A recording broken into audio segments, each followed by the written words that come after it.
For people who haven't met me, my name's Matthew Pace, a working director of Pache Built. I started Pache Built because I believe that we needed genuine change in the industry. I had a big passion for building.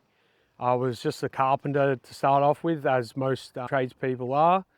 I started off working on volume homes and sort of worked my way up from there, more into renovations and extensions. So yeah, and I've had a lot of different experience, 18 years this year. Started when I was 15. Pache Built, trying to build a really good team culture, one where people love coming to work and we can build great projects, work on awesome projects with awesome clients and have fun while we're doing it and change the way of the industry. So I wanted to put my name behind my own work because accountability is probably something I used to lack a little bit when I was younger. And proud of my family and my family's heritage. I've got European on both sides, and not many people actually know this, but one of my grandpas was an award-winning furniture designer. And I've also got carpenters as well. So I just sort of naturally felt ebbed to the industry, and yeah, so. A builder who gives a fuck? Well, that means to me, someone who's not just gonna leave shit for the sake of it because you didn't charge the client or it's an awkward conversation that you have to have with the client. If I see something that isn't right or I think needs to be fixed, I'll let the client know and we'll work as a team to rectify it. Whether it's a plan variation or something, or it could be an oversight that has been missed. We always try to make sure to avoid that, but we're not perfect. No one is, so. A big shift in our building company in the last sort of 18 months to 24 months has been all the high performance space and just building better practices. So using better WRBs. You're never going to see that. Only we see that. We document photos to show the clients. The stuff behind the walls, I also do like a tour of the house and take photos of everything. So the clients get that. They get to keep it and they get to see how much good effort and neat work we've put in behind the walls. To me and the team, it's, like I said, building better and actually giving a fuck. Speaking up when you need to and just doing better than the bare minimum. Bare minimum's the code and the standards. So if you're going to just do that, you're going to be probably just a bare minimum builder. So we're always looking for ways to improve, trying different things out on jobs that will ultimately benefit the customer, so not us. Where do I think homeowners are most likely to be let down in a renovation or a new build? Definitely communication and transparency.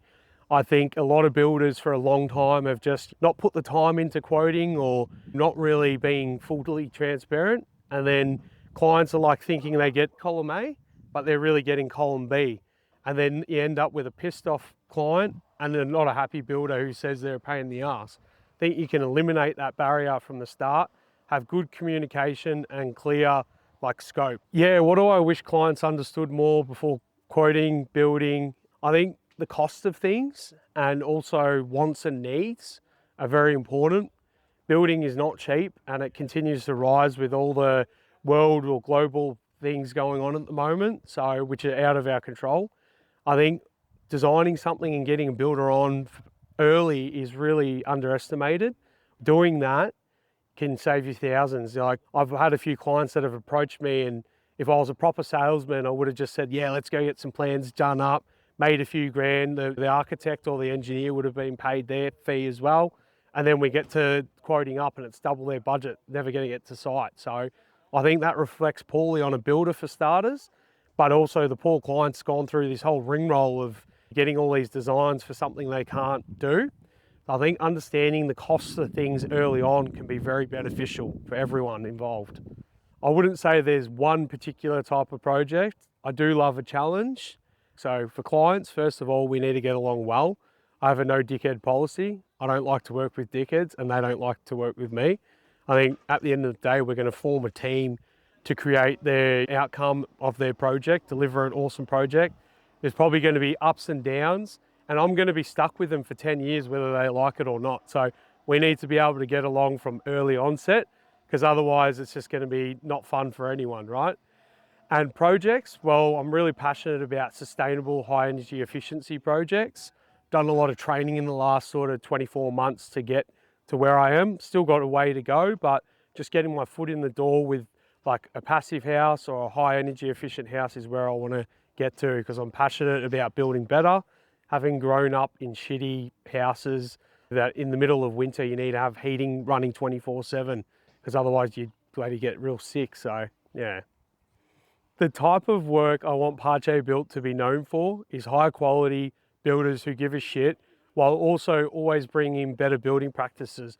So that what I mean by that is just because if you don't come for us for a high energy efficient house or a passive house standard, we're still always going to do things better, better insulation, better WRB. They're the non-negotiable standards for our company. We don't do the bare minimum because we don't believe in it.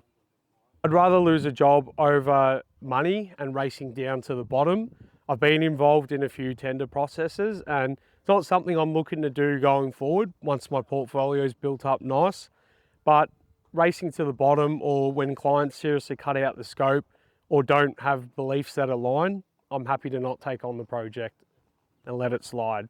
When a client chooses us to work with, I want them to feel like it was a smooth transition, one that I guided them through or the team guided them through, and we made it a nice smooth process to get them the outcome they wanted. That's what I want for them. At the end, when you see the clients really happy and proud to show off their project and standing back and looking at the final photos and videos and thinking, God, this is a nice project, or we've done pretty well here, the team and I. So yeah.